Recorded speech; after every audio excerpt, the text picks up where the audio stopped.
தேர்தலுக்கு முன்னால் ஒரு பேச்சு, தேர்தலுக்கு பின்னால் ஆட்சிக்கு வந்தப்புறம் ஒரு பேச்சு. ஆனால் சீமானை பொறுத்த வரைக்கும் இப்போவே முன்னாலேயே தெளிவாக சொல்லிட்டார். ஆட்சிக்கு வந்தப்புறம் பேச்சை மாத்திர விவகாரம் இல்லை சீமான்கிட்ட. அது வரைக்கும் பாராட்டணும். ஏன்னா இப்போவே சொல்லும்போது 60 தொகுதி லட்சியம் அப்படின்னு சொல்லிட்டு நிறுத்திட்டு, தேர்தல் முடிஞ்ச பிறகு 60 தொகுதி லட்சியம் ஆனால் 10 தொகுதி தான் நிச்சயம் அப்படின்னு அப்போ பேசலை. இப்போவே என்ன சொல்லிட்டாரு, 60 தொகுதி லட்சியம் 10 நிச்சயம்.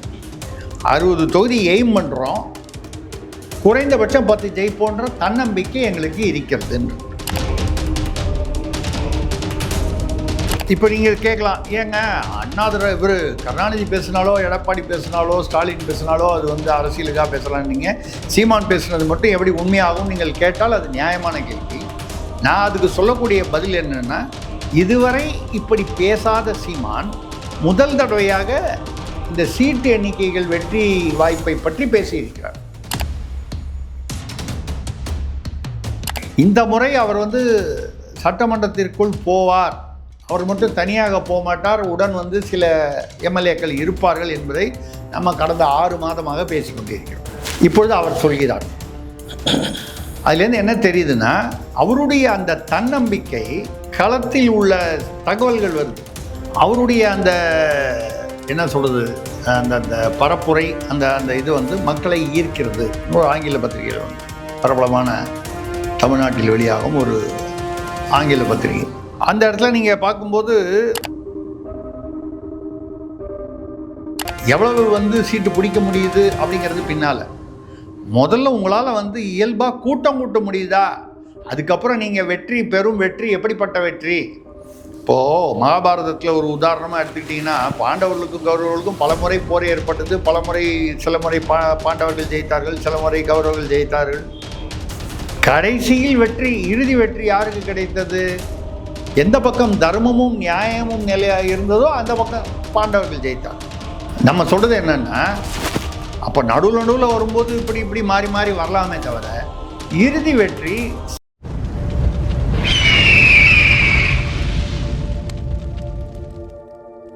அரசியல் கருத நேயர்களுக்கு வணக்கம். இன்று நம்மோடு இணையம் சிறப்பு மூத்த பத்திரிகையாளர் திரிசக்தியார் அவர்கள். வணக்கம் சார். வணக்கம் சரண், சொல்லுங்கள் சார். சீமான் அவர்கள் சமீபத்தில் பேசும்போது ஒரு ஸ்லோகன் ஒன்று சொல்லியிருந்தார். அது கூட இப்போது நம்ம மத்தியில் வைரலாக இருக்குது. 60 தொகுதிகள் வரை லட்சியம், 10 தொகுதிகள் நிச்சயம் அப்படின்ற மாதிரி ஒரு விஷயத்தை வந்து சொல்லியிருக்காரு. எப்போவுமே நாம் தமிழர் கட்சி வந்து ஒரு தேர்தலை அணுகும்போது வென்றால் மகிழ்ச்சி தோற்றால் பயிற்சி அப்படின்ற மாதிரி தான் சொல்லி ஆரம்பிப்பாங்க. ஆனால் இந்த தேர்தலில் வெற்றின்றதை பறித்து விட ஆகணுன்ற மாதிரியே ஒரு முனைப்போதான் செயல்படுறாங்க. எப்படி பார்க்குறீங்க இந்த முன்னெடுப்பை? இல்லை, முதல்ல இந்த லட்சியம் நிச்சயம்ன்ற அந்த வார்த்தையை முதல்ல கொண்டது வந்து அறிஞர் அண்ணா. அறிஞர் அண்ணான்னா தெரியும்ல உங்களுக்கு. திமுக வந்து திகாலேருந்து பிரிச்சுட்டு வந்து கட்சி ஆரம்பித்தார். அதுக்கப்புறம் அவர் பேரை வச்சுட்டு தான் எம்ஜிஆர் ஆரம்பிக்கும் போது அண்ணா திமுகன்னு ஆரம்பித்தார். இந்த அறிஞர்னு சொல்லும்போது அதில் ஒரு சுவாரஸ்யமான சம்பவம் ஞாபகத்துக்கு வருது. சட்டசபையில் எதிர்கட்சி தலைவர் அப்போது 67க்கு முன்னால் யார், திமுக. அப்போது வந்து காங்கிரஸ் ஆட்சி. அப்போது சி சுப்பிரமணியம் உணவு அமைச்சர் தமிழ்நாட்டில். அப்புறம் மத்திய அமைச்சராக இருந்தார்.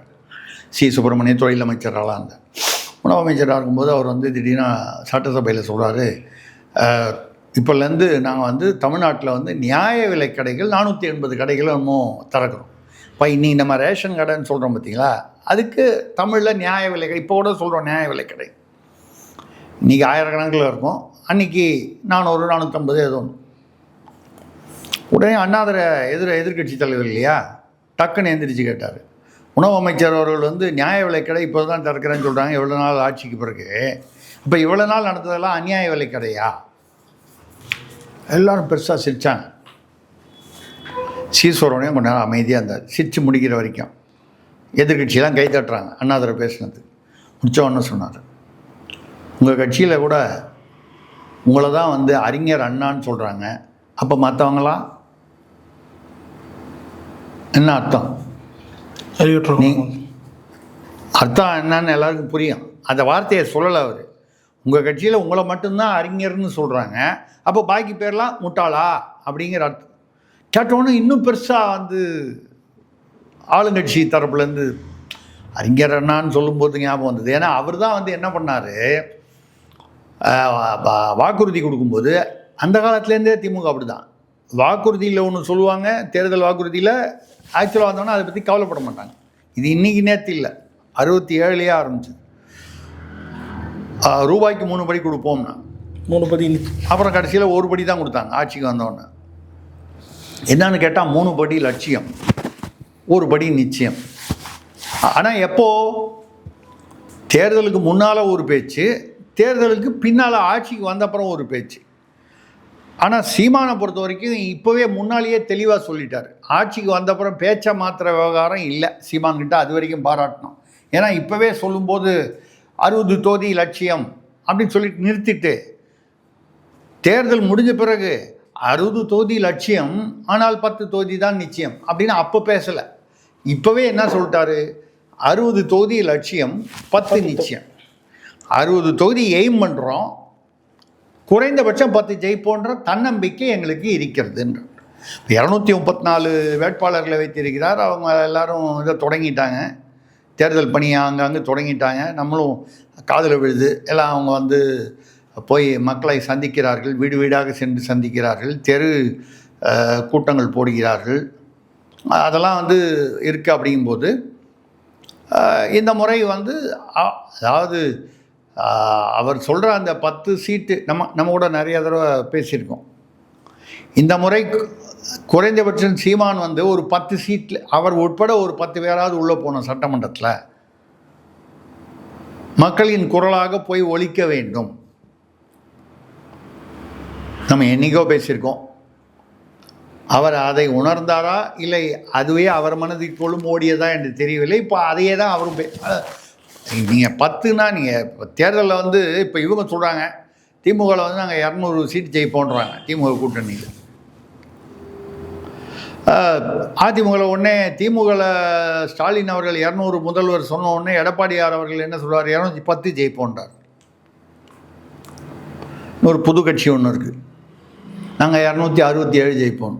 267 தமிழ்நாடு பாண்டிச்சேரி சேர்த்தா அதில் கூட கணக்கு சேர்த்தா கூட இன்னும் கொஞ்சம் 3 குறையுது. கர்நாடகா, ஆந்திரா, கந்திரா வேறு எதாவது சேர்த்துப்பாங்களா இருக்கும் நமக்கு தெரில. இல்லை அந்த பக்கம் அந்தமான் நிக்கோபார் எதாவது சேர்த்துட்டாங்களா என்னன்னு தெரில. இல்லை ரொம்ப தள்ளி போனால் பங்களாதேஷ்லாம் சேர்த்துருப்பாங்களா தெரில நமக்கு. அவன் 234 தான் இருக்குதுன்றது தெரிஞ்சால் தானே அரசியலில். ஆனால் 30 தொகுதி எங்கள் தளபதி வந்து 30 தொகுதியில் ஜெயிச்சு முதல்வர் ஆவார்னு சொல்கிறாங்க. 30 தொகுதியில் ஜெயிச்சு அப்படி முதல்வர் ஆக முடியும்? 40% வாங்கினா தான் வாக்கு வங்கி சராசரியாக. அப்படியெல்லாம் வந்து கட்சிகள் இருக்கின்றன. இப்போது திமுகலையோ அதிமுகலையோ 200 210ன்னு சொல்கிறதெல்லாம் வந்து வழக்கமாக போன தடவை கூட பார்க்க போனீங்கன்னா அதிமுக வந்து நாங்கள் 200 சீட் ஜெயிப்போனாங்க. கடைசியில் என்ன ஜெயித்தாங்க? அதுக்கு முன்னால் 2011 16லலாம் பார்த்தீங்கன்னா கருணாநிதி ஐயா இருக்கும்போது நாங்கள் 200 சீட் ஜெயிப்போன்னு சொன்னார். என்ன ஜெயித்தாங்க? இப்போ விஜயகாந்த் இருக்கும்போது 3வது கட்சியாக வந்தது எது? திமுக. அவர் 29 வாங்கி எதிர்கட்சி ஆனார் அதிமுக கூட்டணி வச்சு. 21 23 வாங்கி திமுக 3வது கட்சியாக இருந்தது 2011. ஆனால் பேசும்போது கலைஞர் வந்து நாங்கள் 200 நிச்சயமாக ஜெயித்து விடுவோம். இது அரசியலில் வழக்கமாக சொல்கிறது. ஆனால் நம்ம வந்து இப்போ நீங்கள் கேட்கலாம், ஏங்க அண்ணாதுரை இவர் கருணாநிதி பேசினாலோ எடப்பாடி பேசினாலோ ஸ்டாலின் பேசினாலோ அது வந்து அரசியலுக்காக பேசலான்னு நீங்கள் சீமான் பேசுனது மட்டும் எப்படி உண்மையாகும் நீங்கள் கேட்டால் அது நியாயமான கேள்வி. நான் அதுக்கு சொல்லக்கூடிய பதில் என்னென்னா, இதுவரை இப்படி பேசாத சீமான் முதல் தடவையாக இந்த சீட்டு எண்ணிக்கைகள் வெற்றி வாய்ப்பை பற்றி பேசியிருக்கிறார். இதுக்கு முன்னால் என்ன சொல்கிறேன், நான் தனியாக தான் கூட்டணி நிற்கிறேன், ஜெயிக்கிறது தோக்கிறத பற்றி எனக்கு கவலை இல்லை, இப்படி தான் பேசிக்கிட்டு இருந்தார். இப்பொழுது ஒரு 10 நிச்சயம்னு 60 லட்சியம்னு சொல்கிறார். அதை விட்டுடுங்க. லட்சியம்ங்கிறது வந்து ஒரு நம்ம எதுக்காக ஒர்க் பண்ணுறோமோ அது எய்ம், இலக்கு. நிச்சயம்னு 10 சொல்கிறார். நான் சொல்கிறேன் 10ன்றது 8 கூட வாங்கலாம். ஆனால் இந்த முறை அவர் வந்து சட்டமன்றத்திற்குள் போவார், அவர் மட்டும் தனியாக போக மாட்டார், உடன் வந்து சில எம்எல்ஏக்கள் இருப்பார்கள் என்பதை நம்ம கடந்த 6 மாதமாக பேசிக்கொண்டிருக்கிறோம். இப்பொழுது அவர் சொல்கிறார். அதுலேருந்து என்ன தெரியுதுன்னா, அவருடைய அந்த தன்னம்பிக்கை களத்தில் உள்ள தகவல்கள் வருது. இப்போ ஏதோ ஒரு ஆங்கில பத்திரிகையில் கூட அவருடைய அந்த என்ன சொல்கிறது அந்த அந்த பரப்புரை அந்த அந்த இது வந்து மக்களை ஈர்க்கிறது. இன்னொரு ஆங்கில பத்திரிகையில் வந்து பிரபலமான தமிழ்நாட்டில் வெளியாகும் ஒரு ஆங்கில பத்திரிகை, அதில் வந்து அவருடைய பரப்புரை வந்து எந்த ஒரு மக்களை வந்து ஈர்க்கிறது ஆங்காங்கு அப்படின்னு சொல்லி வந்திருக்கு. அந்த இடத்துல நீங்கள் பார்க்கும்போது மற்ற கட்சிகள் என்னன்னு சொன்னால் புதுசாக வந்த ஒரு கட்சியில் வந்து எவ்வளவு ஓட்டு வரும்னு பார்க்குறத விட இப்போ எல்லோரும் எப்படி பார்க்க ஆரம்பிச்சிட்டாங்கன்னா எங்கள் மாநாடு இங்கேயா, அந்த மாநாட்டுக்கு போய் எத்தனை பேருக்கு அடிபட்டுச்சு, ஒரு மாநாடு பரப்புரை எங்கே போனாலும் ஒருத்தனுக்கு தலையில் அடிபட்டு தான், ஒருத்தன் காலில் அடிபட்டுச்சுன்றான், 2 பேர் ஆஸ்பத்திரிக்கு போகிறான். ஏற்கனவே கரூரில் நடந்தது. இப்போ என்னென்னா ஒரு மாநாடும் பக்கு பக்கு பக்கு பக்குன்னு, நான் சொல்கிறது பொதுமக்கள் அவர் தொண்டர்களுக்கே கூட இல்லை.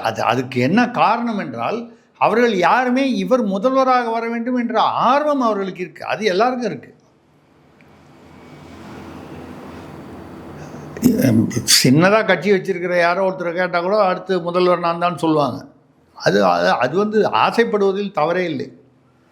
எனக்கு கூட ஆசையாக இருக்குது பிரதமர் ஆகணும்னு. முதல்ல எம்பி ஆகணுமே, அதுக்கப்புறம் எல்லா எம்பியும் என்னை வந்து பிரதமராக தேர்ந்தெடுக்கணுமே. பட் இந்த ப்ராசஸ் வந்து என் கட்சியில் இருக்கிற ஆட்களுக்கே முதல்ல எனக்கு தெரியுது, தலைவருக்கே தெரியுதான்னு தெரில, அப்புறம் தளபதிகளுக்கு தெரியுதான்னு தெரில.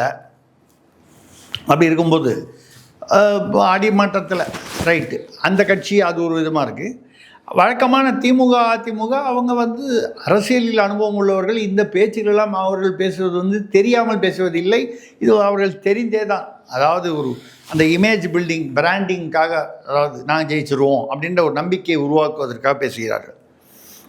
இப்போ பார்த்தீங்கன்னா விஜயுடைய கூட்டத்துக்கு கூட வெளியிலேருந்து கூப்பிட்டு வந்தாங்க, மற்ற மாநிலங்கள் மற்ற மாவட்டங்கள்லேருந்து கூப்பிட்டு வந்தாங்க, மற்ற நகரங்கள்லேருந்து கூப்பிட்டு வந்தாங்க, வேன் வச்சுக்கிட்டு வந்தாங்க, அந்த விஜயை வந்து நேராக பார்க்கணுன்றதுக்காக.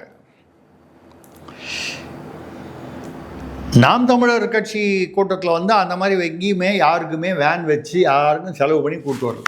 எனக்கு கிடைத்த தகவல்களை வைத்து சொல்கிறேன். எங்கிருந்தும் கட்சியிலிருந்து ஏற்பாடு செய்து செலவு செய்து யாரையும் கூப்பிட்டு வரல. அவங்கவுங்க செலவு பண்ணி வந்தாங்க. சில லட்சம் பேர் வந்தாங்க, சில பேர் 2 லட்சம்ன்றாங்க, சில பேர் 8 லட்சம்ன்றாங்க. நம்ம அது விட்டுருவோம். சில லட்சங்கள் வந்தாங்க. 5 லட்சமாக இருக்கலாம், 3 லட்சமாக இருக்கலாம், 8 லட்சமாக இருக்கலாம். ஆனால் சீரான ஒழுங்கான கூட்டம். நம்ம பேசியிருக்கோம் அதை பற்றி. எதுக்காக இதை பேசுகிறேன்னா, இன்றைக்கி திருச்சியில் திமுக மாநாடு. திமுகவில் எப்படி உங்களுக்கு தெரியும், இப்போ இல்லை ஆரம்ப காலத்துலேருந்தே அதுக்கு பேரே 200 rupees ஊபின்னே பேர். விலைவாசி எவ்வளோதான் ஏறினாலும் கரண்ட் பில்லு இந்த 5 வருஷத்தில் கரண்ட் பில்லு ஏறி இருக்கா? பால் விலை ஏறி இருக்கா? பத்திரப்பதிவு ஏறி இருக்கா? பேருந்து கட்டணம் ஏறிடுச்சா? இப்போ சமீபத்தில் இப்போ இந்த 5000 ரூபா எல்லாருக்கும் கொடுத்தாங்களே, இதுக்கப்புறம் பல ஊர்களில் வந்து மதுரையிலேருந்து ஸ்ரீவில்லிபுத்தூருக்கு ஒரு நண்பர் எழுதியிருக்காரு, நமக்கு தெரிஞ்ச நண்பர். பஸ்ஸில் போனாங்க, 75 ரூபா இருந்தது 100 ரூபா ஆகிட்டாங்க. ஆனால் அஃபிஷியலாக எந்த வித தகவல் அனௌன்ஸ்மெண்ட்டும் இல்லை. ஆனால் அந்த போக்குவரத்து துறை அமைச்சர் வந்து அப்படிலாம் நாங்கள் ஒன்றும் ஏற்றவே இல்லை. இப்போ ஏற்றவே இல்லைன்னா நமக்கு அடுத்த சந்தேகம் வருது. ஒன்று, மக்களிடையே வந்து தேர்தலும் போது ஒரு தொய்வு வரக்கூடாது, பின்னாடி வரக்கூடாதுன்றதுனால ஏற்றிட்டு ஏற்றலைன்னு போய் சொல்கிறாங்களா? இல்லை 100 ரூபா வசூல் பண்ணிவிட்டு 75 ரூபா தான் கணக்கு காமிக்கிறாங்களா? இல்லை திமுகன்னு வரும்போது 2 சந்தேகமும் வரும். பாட்டிலுக்கு 10 ரூபா மாதிரியா? பாட்டிலுக்கு 10 ரூபா மாதிரி. உங்களுக்கு டிக்கெட்டு வந்து 75, நீங்கள் 100 ரூபா உங்கள்கிட்ட வாங்கிட்டு 75 ரூபாய்க்கு டிக்கெட் அங்கே கணக்குன்னா, இது திமுகன்னும் போது இப்படியும் நடக்கலாம், அப்படி பொய்யும் சொல்லலாம். இல்லை இதை வைத்தே வந்து அதில் ஒரு தனி ஸ்கீமு. இப்போ பார்த்தீங்கன்னா மேயர் பிரியா அவர்கள் வந்து ஒரு கடிதம் போட்டிருக்காங்களாம். அதாவது எம்பிக்கள் எம்எல்ஏக்கெல்லாம் வந்து பரிந்துரை பண்ணி நிறையா அந்த எங்கள் தொகுதியில் இந்த குறை இருக்குது. சென்னையில் சென்னை மேயர் தானே அவங்க. இது குரோம்பேட்டில் இப்படி இருக்குது, இதில் இங்கே இருக்குது. அதாவது சென்னை கிரேட்டர் சென்னை கார்ப்பரேஷன் பெருமாநகராட்சி அப்படின்னு வரும்போது எங்கெங்கே எல்லா இடத்துலையும் பிரச்சனைகள் இருக்குது. நாங்களும் சொல்லியிருக்கேன், மத்திய கைலாசில் எங்கள் வீட்டுக்கிட்ட ஒரு புதுசாக பாலம் வந்து போன மாதம் திறந்து வச்சார். அது ஒரே மேடு பள்ளமாக இருக்குது கான்கிரீட்டில், 68 கோடி. இப்போ முந்தானத்து என்ன நடந்ததுன்னு பார்த்தீங்கன்னா, கான்கிரீட்டில் போட்டது மேடு பள்ளமாக இருக்குதுன்னு சொல்லி டைம்ஸ் ஆஃப் இந்தியாவில் வந்ததுன்றதெல்லாம் நம்ம பேசியிருக்கோம். அது மேலே இப்போ புதுசாக தார் போட்டிருக்காங்க. எங்கேயாவது கேள்விப்பட்டிருக்கீங்களா? தார் போட்டால் நிறைய இடத்துல தார் போட்டு அங்கங்கே போய் கையால் அள்ளி காமிக்கிறான், மறுநாளே கையோடு வருது தார்.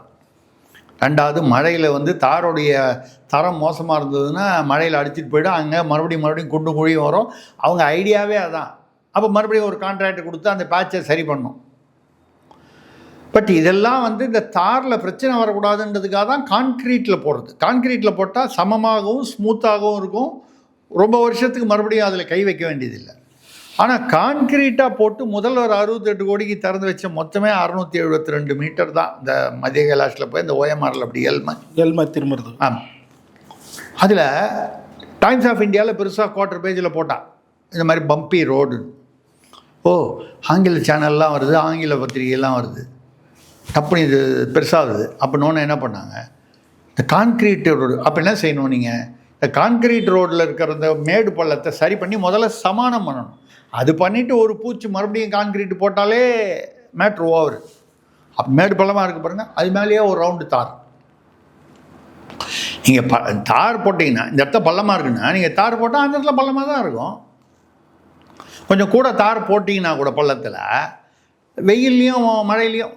எதுக்காக சொல்கிறேன்னா, இப்படி வந்து இந்த தேர்தல் சமயத்தில் ஏறக்குறைய ஒரு 5000 கோடிக்கு மேலே வந்து டெண்டர்கள் விட்டுருக்காங்க. நம்ம ஏற்கனவே பேசணும், இந்த திருவான்மியூர் டு உத்தண்டி 4 வழி மேம்பழி சாலை 2100 கோடி ரூபாய்க்கு அவங்க வந்து கான்ட்ராக்ட் விட்டுருக்காங்க, ஒரு கேஎன்ஆர் கன்ஸ்ட்ரக்ஷன் ஆந்திரா கம்பெனிக்கு. ஆனால் மத்திய பிரதேசத்துலேருந்து ஒரு கம்பெனி வந்து நான் 1400 கோடி ரூபா கோட் பண்ணேன், என்னை ஏன் ரிஜெக்ட் பண்ணேன்னு கோர்ட்டுக்கு போயிருக்கான். அந்த கோர்ட் வந்து 15 நாள் டைம் கொடுத்து இதுக்கு பதில் சொல்கிற டைம் வரதுக்குள்ளே முதல்வர் போய் அங்கே அடிக்கல் நாட்டிட்டு வந்தார்னு நம்ம பேசுவோம். கோர்ட்டு உத்தரவை இவங்கள் தான் தடை உத்தரவு, திருப்பரங்குன்றமாக இருக்கட்டும், இல்லை எதுவாக இருக்கட்டும், இல்லை ஏதாவது ஒரு நிலத்துக்கு விவசாயி காம்பன்சேஷன்னா கூட. அதனால தானே வந்து கோர்ட்டில் வந்து காம்பன்சேஷன் நாங்கள் உயர்நீதிமன்றத்தில் கொடுக்க சொல்லி, நஷ்டஈடு விவசாயி கொடுக்க சொல்லி 2 வருஷம் ஆச்சு 3 வருஷம் ஆச்சுன்னு அவன் போடும்போது, யார் கலெக்டரா, யார் அந்த அதிகாரி, நேரவா, ஏன் கொடுக்கல, அவன் சம்பளத்துலேருந்து பிடிச்சி கொடுன்னு அப்படி நீதிமன்றம் கடுமையாக நடந்து கொள்ளும் வரை கவலைப்படுவதில்லை. அந்த மாதிரி இந்த தேர்தல் சமயத்தில் வந்து எல்லாம் வந்து மேயர் பிரியா அவர்கள் எல்லாருக்கும் கடிதாசு போட்டாங்க, எல்லா அதிகாரிகளுக்கும். என்னென்ன எம்பி எம்எல்ஏ கிட்ட இருந்தெல்லாம் பரிந்துரை வந்து அதை வந்து நாங்கள் ஃபார்வர்ட் பண்ணியிருக்கோமோ அதெல்லாம் உடனடியாக 10 நாளில் நிறைவேற்றுங்க. அங்கே 5 வருஷத்தில் நிறைவேற்றாத 10 நாளில் எப்படிங்க நிறைவேற்றுவீங்க? முதல்ல நிதி எங்கே இருக்குது, அடுத்தது வந்து 10 நாள் அது, அதாவது யதார்த்தத்தில் அது வந்து சாத்தியப்படுமா? இது இப்போ எதுக்கு வரோன்னா, திருச்சியில் மாநாடு 200 ரூபா 300 ரூபா கொடுத்து கூப்பிட்டு வரான். வரும்போதே வந்து பார்த்திங்கன்னா போன மாநாட்டிலலாம் சேரில் வந்து மைசூர் பாகு, மிக்சரு, தண்ணி பாட்டில், இந்த தண்ணி பாட்டில், வீரன் சரக்கு பாட்டில் ஒன்று, கேம்ப கோலா பாட்டில் ஒன்று, இதெல்லாம் வந்து வச்சுருந்தார். இப்படி வச்சாங்க. காட்டு மன்னார் கோயிலில் ஒரு மீட்டிங் நடந்தது கடலூர். எம்ஆர்கே பன்னீர்செல்வம் அமைச்சர் அவரும் அப்புறம் உயர்கல்வி அமைச்சர் கோவி செழியன் அவர்களும் கலந்து கொண்டாங்க. மேடையில் ஒரு 30-40 பேர் திமுக நிர்வாகிகள், அதாவது கடலூர் அந்த காட்டு மன்னார் கோயில் அந்த ஏரியாவில் இருக்கிறோம். ஒரு 500 சேர், பிளாஸ்டிக் சேர் போட்டிருக்காங்க, நீல கலர் சேர், நீல கலர், ரோஸ் கலர். மொத்தம் உட்காந்ததே ஒரு 30 பேர் 40 பேர் கூட இல்லை எங்கள் ஆடியன்ஸில். மேடையில் 30-40 பேர், இங்கே அதை விட கம்மி உட்காந்துது. மந்திரிங்க 2 பேர் வரிசையாக ஒருத்தர் பேசி முடித்து இன்னொருத்தர் பேசுகிறார் பாருங்கள். இவர் பேசும்போது 10 பேர் எழுந்திரிச்சு போயிட்டான், அடுத்த மந்திரி பேசும்போது இன்னொரு 10-15 பேர் எழுந்திரிச்சு போயிட்டான். பாக்கி உட்காந்துருக்கிறது 10 பேர். இதில் ஒருத்தர் கூட லேடிஸ் இல்லை. ஆனால் வந்து பார்த்திங்கன்னா முதல்வரும் சரி, அமைச்சர்களும் சரி, நிர்வாகிகளும் சரி என்ன பேசுகிறாங்கன்னா, பெண்கள் கூட்டம் கூட்டமாக இந்த திமுக அரசை ஆதரிக்கிறார்கள், எங்கு போனாலும் பெண்கள் கூட்டம் ஆதரவில் திக்குமுக்காடி போகிறது திமுக அரசு. அந்த மீட்டிங்கை பார்த்தீங்கன்னா தெரியும். நான் கூட வேற ஒரு நிகழ்வில் சொல்லியிருந்தேன், இன்னும் கடைசியில் ஒரு 10-15 பேர் உட்காந்துருந்தானே அவனுக்கு பொறுமை அதிகமானு பார்க்காதீங்க. அதெல்லாம் ஒன்றும் இல்லைங்க. அவங்களாம் பந்தல் கான்ட்ராக்டரு, சேர் கான்ட்ராக்டரு, மைக்கு கான்ட்ராக்டரு, திமுகனாலே அவனுக்கு பயம். போகும்போது அவன் மைக் எடுத்துகிட்டு போயிடுவான், சேர் எடுத்துகிட்டு போயிடுவான், வாழைத்தாரை அறுத்துட்டு போயிடுவான். அதனால் அவன் இருந்து பத்திரமா சேர்லாம் எடுத்துகிட்டு போகிறதுக்காக அவன் உட்காந்துருக்கான். அது இல்லைன்னா அவனும் கிளம்பி போயிடுவான். 2 மூத்த அமைச்சர்கள் கலந்து கொள்ளும், அதுவும் அந்த மாவட்டத்து அமைச்சர் எம்ஆர்கே பன்னீர்செல்வம். இவ்வளோ ரூபா கொடுத்து வீரன் சரக்கெல்லாம் கொடுத்து கூட கூட்டத்தை கூட்ட முடியவில்லை. இன்றைக்கி திருச்சியில் மாநாடு நம்ம பேசிகிட்டு இருக்கும்போது இந்த காட்டுமன்னார் கோயிலில் நடந்தது எல்லாம் வைரலாக போனது, இது மற்ற இடங்களில் நடந்ததெல்லாம் பார்த்துட்டு இன்றைக்கி திருச்சியில் மாநாட்டில் வந்து திமுக வந்து தலைமை என்ன போட்டிருக்குன்னா, அந்த மாவட்ட செயலாளர் அந்த யாரெல்லாம் அந்த விழா ஏற்பாட்டாளர்களோ திருச்சியிலன்னா யார், KN நேரு அவர்கள், அந்த பக்கம் அன்பில் மகேஷ், 3வது பக்கம் திருச்சி சிவா. அங்கேயே 3 குரூப் இருக்குது. இல்லை எந்த குரூப் என்ன பண்ணணும்னு தெரியாது. யார்கிட்ட பொறுப்பு ஒப்படைச்சானோ, இவருக்கு ஒப்படைச்சா இவங்க 2 பேரும் ஒத்துழைக்க மாட்டாங்க, அவருக்கு ஒப்படைச்சா இவங்க, இது அங்கே ஒரு முக்கோண பாலிட்டிக்ஸு.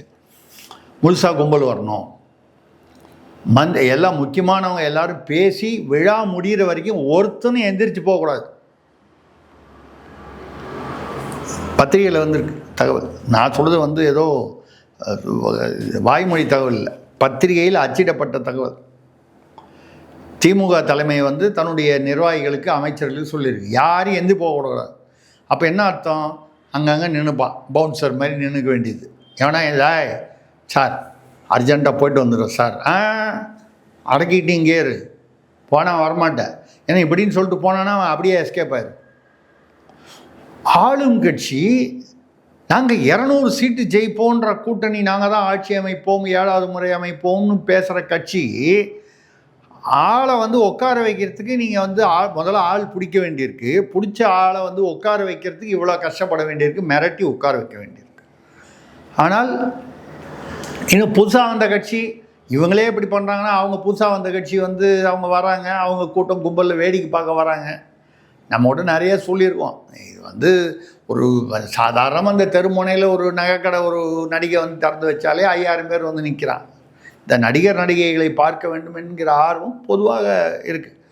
இதில் பார்த்தீங்கன்னா ஆந்திராவில் வந்து அவர் என்டிஆரோட பையன், அவர் பேர் வந்து ஜூனியர் என்டிஆர்னு சொல்லுவாங்க, இல்லை பாலையானா ஐயான்றது மரியாதை.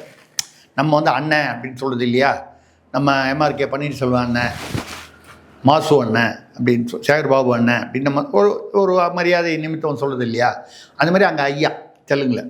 இப்போது அவர் பேர் வந்து பாலகிருஷ்ணன், அதனால் வந்து அவர் பாலையான்னு சொல்லுவாங்க.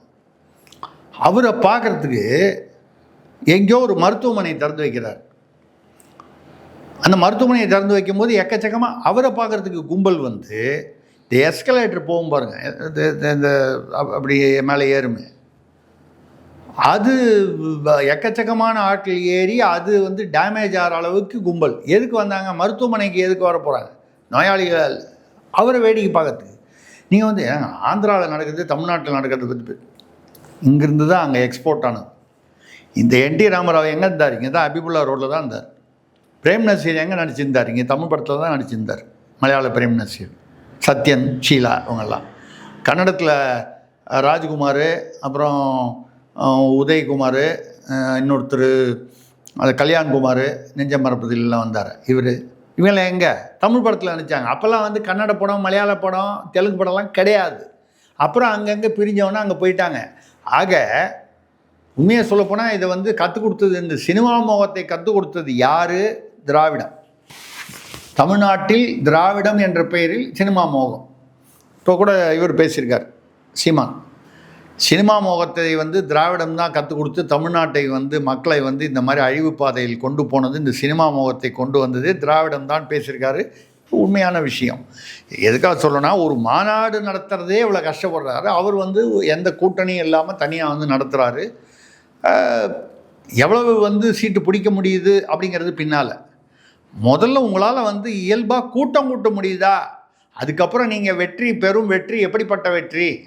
இப்போது மகாபாரதத்தில் ஒரு உதாரணமாக எடுத்துக்கிட்டிங்கன்னா, பாண்டவர்களுக்கும் கௌரவர்களுக்கும் பல முறை போர் ஏற்பட்டது. சில முறை பாண்டவர்கள் ஜெயித்தார்கள், சில முறை கௌரவர்கள் ஜெயித்தார்கள். கடைசியில் வெற்றி, இறுதி வெற்றி யாருக்கு கிடைத்தது? எந்த பக்கம் தர்மமும் நியாயமும் நிலையாக இருந்ததோ அந்த பக்கம் பாண்டவர்கள் ஜெயித்தார். நம்ம சொல்கிறது என்னென்னா, அப்போ நடுவில் வரும்போது இப்படி மாறி மாறி வரலாமே தவிர இறுதி வெற்றி சீமானுக்காக நான் சொல்ல, மக்கள் யார் மீது உண்மையிலேயே கருத்தியல் ரீதியாக நம்பிக்கை வைக்கிறார்களோ அவர்களுக்கு அந்த வெற்றி கிடைக்கும். அந்த வகையில் அவர் 60 லட்சியம் 10 நிச்சயம் என்று சொல்கிறார். என்னை பொறுத்த வரைக்கும் அந்த 10ன்றது 10, அந்த ±10 வந்து இந்த தடவை கிடைக்கும். சட்டமன்றத்திற்குள் சீமானுடைய என்ட்ரி நடக்கும் என்பது தான் வந்து என்னுடைய ஒரு கணிப்பு, கருத்து. நடப்பது நல்லதாக நடக்கட்டும். ஓகே சார், பல்லர்கிளிக்கு தெளிவாக நன்றி, வணக்கம்.